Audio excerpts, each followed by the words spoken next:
শুধুমাত্র চাকমা জাতির লোকেরাই এই পাহাড়ে অশান্তি করার জন্য, আপনার উগ্রতা এই পার্বত্য চট্টগ্রামকে বিচ্ছিন্ন করার জন্য ভারতের সাথে হাত রেখে এই কাজটা করে যাচ্ছে। যে ধর্ষণ কাণ্ড হইল, সবাই দেখলেন ধর্ষণ হয় নাই, আর সবাই ধর্ষণ হয়েছে বলে কত ঘর বাড়ি পুড়ে গেল।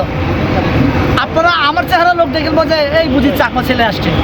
পাহাড়ের যত জাতি আছে, 14টা জাতি আছে, এই 14টা জাতির মধ্যে বাঙালিও একটা।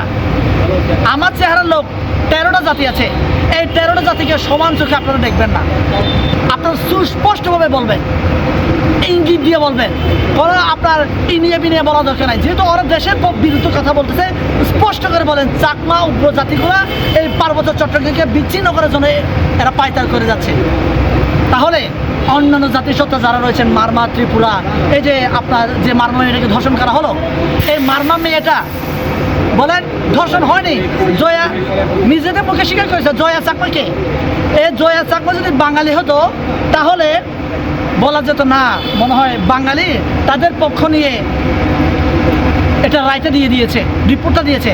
কিন্তু তার চাকমা জাতির লোকেরাই এই রিপোর্টটা দিয়েছে। কি বলবেন? এখন যেহেতু সঠিক তথ্য দিয়েছেন, এখন জয়া চাকমাকে বলা হচ্ছে এই বাঙালির দালাল, সেনাবাহিনীর দালাল, এই যে নানা ট্যাগ দিয়ে তাকে হয়রানি করা হচ্ছে। আর ভাই দেশের পক্ষে কথা বলে আমাকে যদি বলা হয় বাংলাদেশের দালাল বা বাঙালির দালাল, এই বাঙালি তো আমার ভাই, আমি তো আপনাদের ভাই, তাই না? এই দেশের নাগরিক যেহেতু আমি তো আপনার ভাই, হয়তো ধর্মে ভিন্ন, চেহারায় ভিন্নতা থাকতে পারে, আমি তো আপনার ভাই, আপনিও আমার ভাই। তাহলে ভাইয়ের দালাল হতে গেলে আমার সমস্যা কোথায়? আমি তো ভিন দেশের দালাল হচ্ছি না, আমি তো ইন্ডিয়ার দালালি করছি না, আমি তো মায়ানমারের দালালি করছি না, আমি তো পাকিস্তানের দালালি করছি না, আমার এই বাংলাদেশের দালালি করছি আমি।